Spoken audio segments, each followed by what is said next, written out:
devaluing the dollar, and guess who's waiting? China. That's right. The dollar is being quietly devalued. Not collapsed, not replaced, just diluted.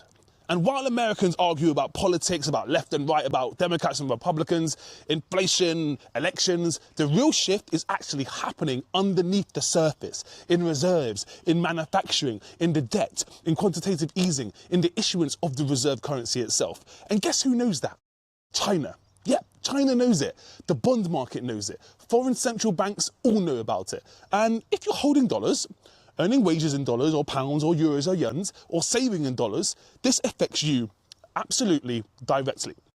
Today, I'm going to explain how the dollar devaluation really actually works, why China wants the reserve status and the hegemonic privilege that comes along with it, without any responsibility, and why the US guarantees this path continues in terms of its debt trajectory. No hype, no headlines, just the mechanism. First thing Trump did when he got into office was say, I want a weaker dollar. And he's already said rates are too high. So they're not stupid. They also know that they've got debt to roll, that they also have trade negotiations to do. So my view is they will use the stronger dollar as a carrot and a stick, which is China, you're going to have to devalue your currency unless you play ball with us. But if you do play ball with us, we will inject liquidity into the dollar system, we will lower the dollar, we will jawbone it lower, and you can then stimulate your economy, because the Chinese cannot stimulate right now without risking a breaking of the yuan peg, which they don't want. Let's be clear about the mechanism, right? This is not about the dollar per se. It's not about the dollar losing reserve status overnight. No one's being that hyperbolic. This is about reserve dilution, treasury dilution, central banks asset mix dilution. Reserve dilution happens when a few things go alongside it. Debt grows faster than the productivity of an economy. Money supply grows faster. M1 goes up. Lending to insalubrious actors goes up. Lending unconstrained without checks and balancing goes up. And manufacturing is increasingly offshored while the consumption is standardized and subsidized. That's not necessarily a collapse. That's just slow confiscation through your currency. And that's the pernicious, insidious part of all of it. This is how empires don't suddenly fall. They inflate internally. It's always the end stage of it. Rome did it. Britain did it after World War II, and now the United States is doing it with gusto. Rightly, academically, and on the spreadsheets, which is the hardest place to detect it. Let's call a spade a spade. The US has a debt problem. They have a debt addiction. Let's talk about that US debt, because everything else around the world, like it or hate it or loathe it, flows from it. The United States is carrying over $34 trillion in federal debt. That number is rising roughly by $1 trillion every 100 days, which is unfathomable. And let's be honest, the interest alone is $1 trillion per year, so you have to beat that hurdle rate. And the unfunded liabilities are in the hundreds of trillions. So ask yourself one question. Can this debt ever be paid back honestly without your standard of living diminishing, without your children's futures being eroded gradually? No, it can only be rolled. It can only be serviced. It can only be inflated away or defaulted away on softly currency devalued basements, okay? That's the way it has to happen. It has to happen from a slow, gradual currency debasement. And default is politically impossible. It's unpalatable. It's undigestible. So what's left? The only thing that's left, boys and girls, is devaluation. Not announced, not admitted, but embedded in the policy. It becomes the raison d'etre. It becomes the only go-to tool that people can actually use. I do think that the dollar is going to weaken. This is going to be a long-term move, I think, in the currency. Now, what we have to understand is that the dollar is going to weaken from extremely expensive levels. So in many of the real effective exchange rate models, which is the way that many people value the dollar against other global currencies, it's as much as 20% overvalued relative to other currencies. So what happened really since 2010, there was a significant surge of inflows into U.S. assets, U.S. exceptionalism as people call it. We had equity prices going up, U.S. equities outperformed the rest of the world. That created a lot of dollar inflows. Now, as things start to move a little bit more sideways, there's repatriation out of the U.S. and into local currency. Now remember, a weaker dollar is actually stimulative for the rest of the world, because many people have their debt based in dollars. Cheaper dollars make it easy to repay that debt, and it also helps with the trade balance in the U.S.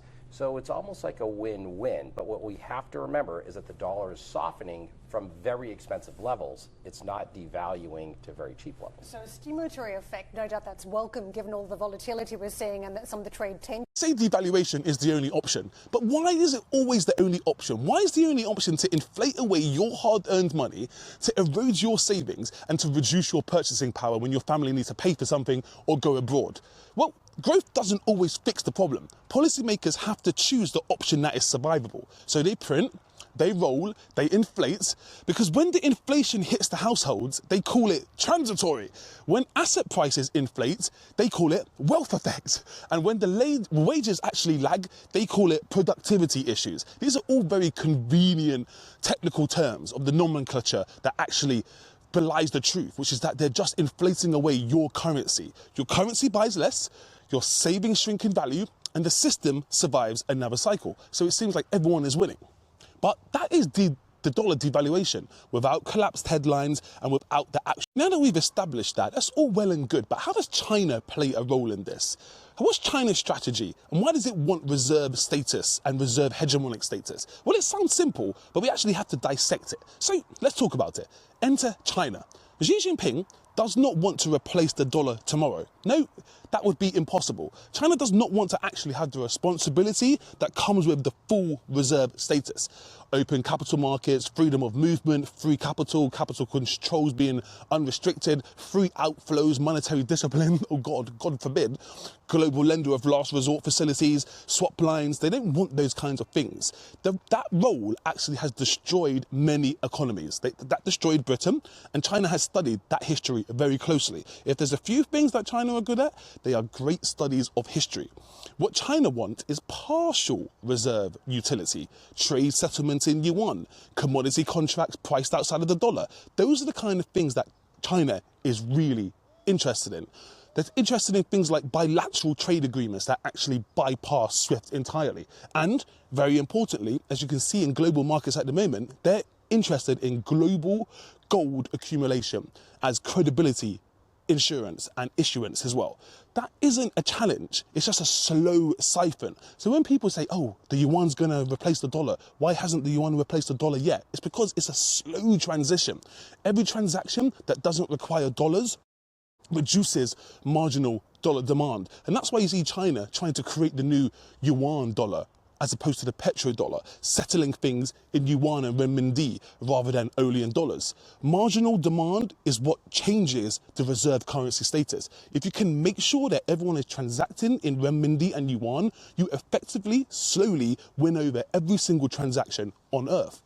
This is where you have to start talking about manufacturing, reserve currencies, because reserve currencies are backed by production, not promises. And this is the part that no one really ever talks about. The US consumes, China produces, but China also controls rare earth processing, battery supply chains, many of the nascent industries and technologies that are going to make the AI revolution possible tomorrow.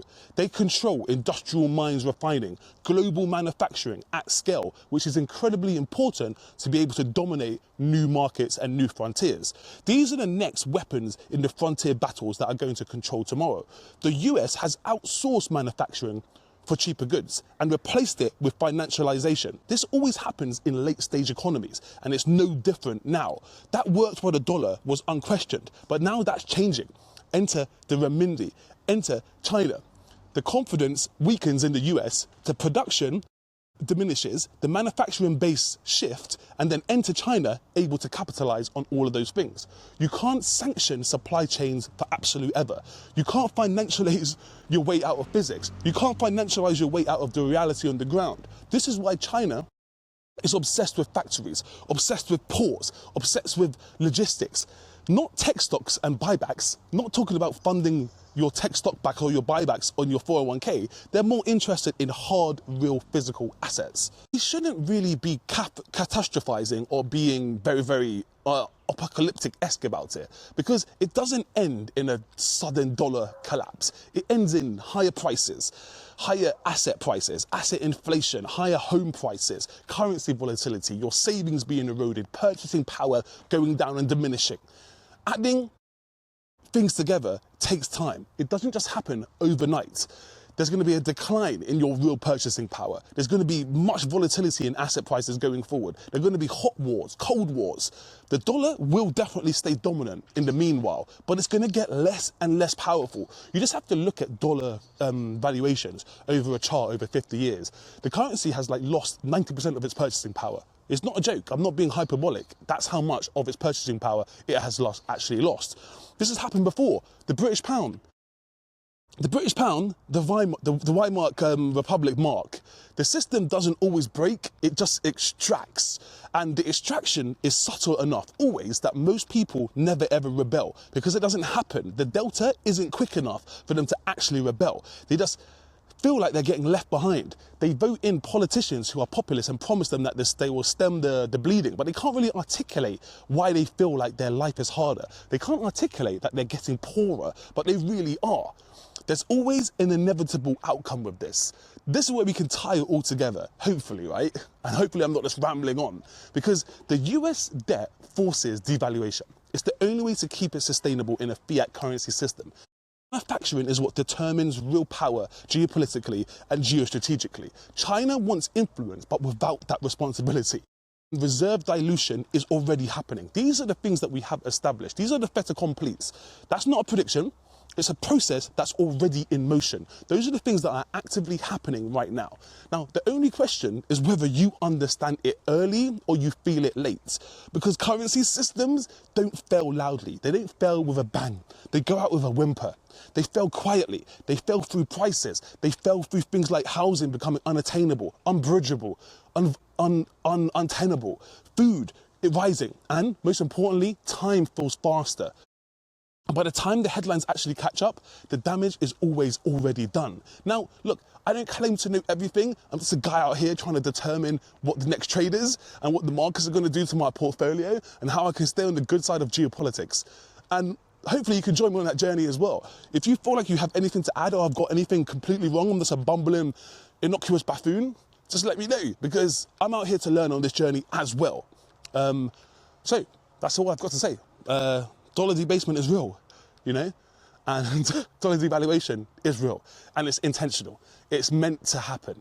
It's not an accident. It's completely in the plan. It has to happen. The Mar-a-Lago Accord is going to be the new Bretton Woods system.